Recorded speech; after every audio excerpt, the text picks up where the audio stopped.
আসসালামু আলাইকুম। বিকাশ দারুণ একটি সুযোগ দিয়েছে, যেটা কিন্তু আমার পার্সোনালি খুবই কাজে এসেছে। আপনাদেরও কিন্তু কাজে লাগবে। আপনি চাইলে বিকাশ দিয়ে কিন্তু বাকিতে যে কোনো পণ্য কিনতে পারবেন। আবার আপনি চাইলে যে কোনো রেস্টুরেন্টে যদি খেতে চান, তাহলে সেখানে কিন্তু বাকিতে আপনি বিকাশ থেকে বিল পেমেন্ট করতে পারবেন। সো এটা কিভাবে করবেন, চলুন আপনাদেরকে সেই প্রসেসটা দেখিয়ে দিচ্ছি। শুরুতে হচ্ছে আপনি বিকাশের অ্যাপসটিকে লগ ইন করে নেবেন। লগ ইন করার পরেই এই যে একদমই ডান পাশে দেখতে পাচ্ছেন পেমেন্ট নামে একটি অপশন রয়েছে, এখানের মধ্যে আপনি ক্লিক করবেন। ক্লিক করার পরে এরকম একটি ইন্টারফেস শো করবে। সো এই যে দেখতে পাচ্ছেন এখানে কিউআর কোড স্ক্যান করতে ট্যাপ করুন।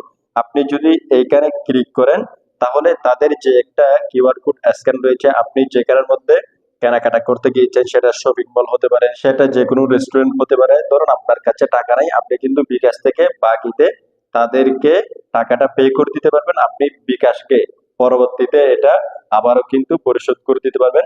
সো বিষয়টা কিন্তু খুবই ইন্টারেস্টিং। সো এখন হচ্ছে এখানে আপনি চাইলে তাদের যে কিউআর কোড রয়েছে সেটাও স্ক্যান করতে পারেন। এখানের মধ্যে এইভাবে ক্লিক করে হোয়াইল ইউজিং দি অ্যাপ এখানে ক্লিক করবেন, ঠিক আছে। আবার আপনি যদি চান এখানের মধ্যে তাদের যে নাম্বার রয়েছে সেটাও দিতে পারেন। সো আমি হচ্ছে তাদের যে কিউআর কোডটি রয়েছে সেটাকে স্ক্যান করে নিচ্ছি। স্ক্যান করার পরেই তাদের শপের যে নেমটি রয়েছে সেটাও কিন্তু এখানে উঠতে পারে, অথবা যে রেস্টুরেন্টে আপনি খেতে গিয়েছেন সেই রেস্টুরেন্টের নামটিও কিন্তু এখানে থাকতে পারে। আবার অনেক ক্ষেত্রে কিন্তু তাদের নাম্বারটি থাকে। সো আমার ক্ষেত্রে হচ্ছে নাম্বার উঠেছে। যাই হোক, এখন হচ্ছে আপনি টাকাটা কিভাবে পে করবেন। এখন নিচে দেখতে পাচ্ছেন এখানে কিন্তু অনেকগুলো অপশন রয়েছে, বিকাশ রয়েছে, কার্ড রয়েছে, তারপর হচ্ছে পে লেটার রয়েছে। সো আমার বিকাশে দেখতে পাচ্ছেন ব্যালেন্স কিন্তু নেই, মাত্র 13 টাকা রয়েছে। প্রথমটি হচ্ছে বিকাশে সিলেক্ট করা রয়েছে, যেহেতু আপনার বিকাশে টাকা নেই। যদি আপনার বিকাশের মধ্যে টাকা থাকে তাহলে আপনি চাইলে বিকাশ থেকে দিয়ে দিতে পারেন। সো যেহেতু আমাদের টাকা নেই, আমরা বাকিতে বিকাশ থেকে এটা পরিশোধ করব। সেক্ষেত্রে হচ্ছে একদমই লাস্টে যে একটা অপশন দেখতে পাচ্ছেন পে লেটার, আপনি হচ্ছে এখানের মধ্যে ক্লিক করবেন। পে লেটার সিলেক্ট করার পরই এখন আপনি কত টাকা পে করবেন, আপনি যেখান থেকে কেনাকাটা করেছেন, এখন হচ্ছে অ্যামাউন্ট এখান থেকে দিয়ে দিতে হবে। সো আমি হচ্ছে 550 টাকার হচ্ছে রেস্টুরেন্টে গিয়েছি।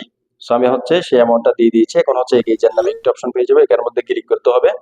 ক্লিক করার পরে এই যে দেখতে পাচ্ছেন নিচে আমি বিকাশ থেকে কত টাকা টোটাল পে করতে পারবো সেই টাকার লিমিটটা কিন্তু এখানে দেখাচ্ছে। ব্যবহারযোগ্য পে লেটার লিমিট 1192 টাকা কিন্তু আমি পে করতে পারবো। সো আপনি এটা যদি 7 দিনে পরিশোধ করে দেন পে করার পরে 7 দিনের ভেতর, তাহলে কিন্তু আপনার থেকে কোনো ধরনের কিন্তু চার্জ কাটবে না।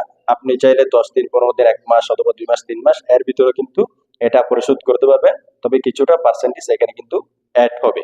সো এখন হচ্ছে আপনি টাকাটা পরিশোধ করার জন্য 0% ইন্টারেস্ট 7 দিনে পরিশোধ করুন, এখানের মধ্যে ক্লিক করতে হবে। ক্লিক করার পরে তাদের যে সিস্টেমটা রয়েছে সেটা কিন্তু দেখাবে। সো মূলত হচ্ছে আমাদেরকে এই যে বিকাশ লোনটা দিচ্ছে সিটি ব্যাংকের মাধ্যমে, মানে লোন দিচ্ছে আর কি। সো অনেকের ক্ষেত্রে কিন্তু এরকম লোন থাকে, আপনি একটু চেক করে দেখবেন। আবার অনেকের ক্ষেত্রে কিন্তু লোন থাকবে না। যদি লোন না থাকে তাহলে কিন্তু আপনি এখান থেকে বাকিতে কোনো পে করতে পারবেন না, এটা কিন্তু অবশ্যই মাথায় রাখবেন। এখন হচ্ছে নিচে গিয়ে যে নামে একটা অপশন পেয়ে যাবে, এখানের মধ্যে ক্লিক করতে হবে।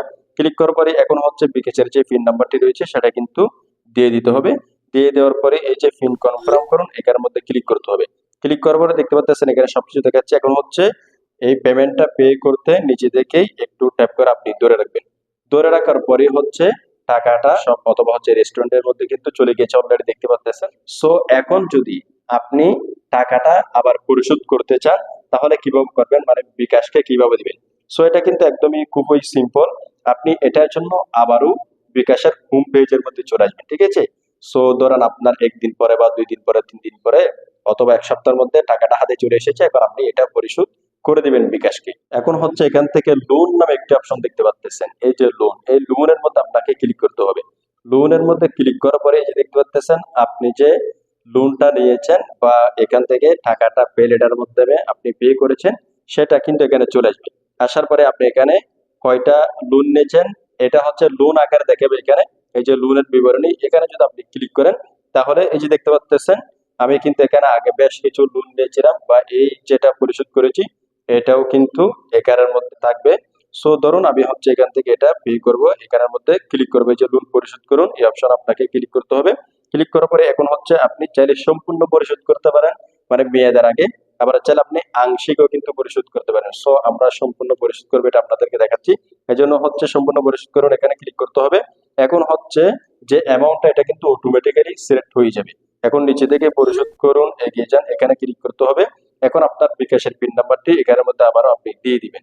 দিয়ে দেওয়ার পরে যে পিন কনফার্ম করুন এখানের মধ্যে ক্লিক করবেন। ক্লিক করার পরেই এখন হচ্ছে এখান থেকে নিচে একটু করে ট্যাপ করে ধরে রাখলে কিন্তু আপনার লোনটা বা টাকাটা কিন্তু বিকাশের মধ্যে পরিশোধ হয়ে যাবে।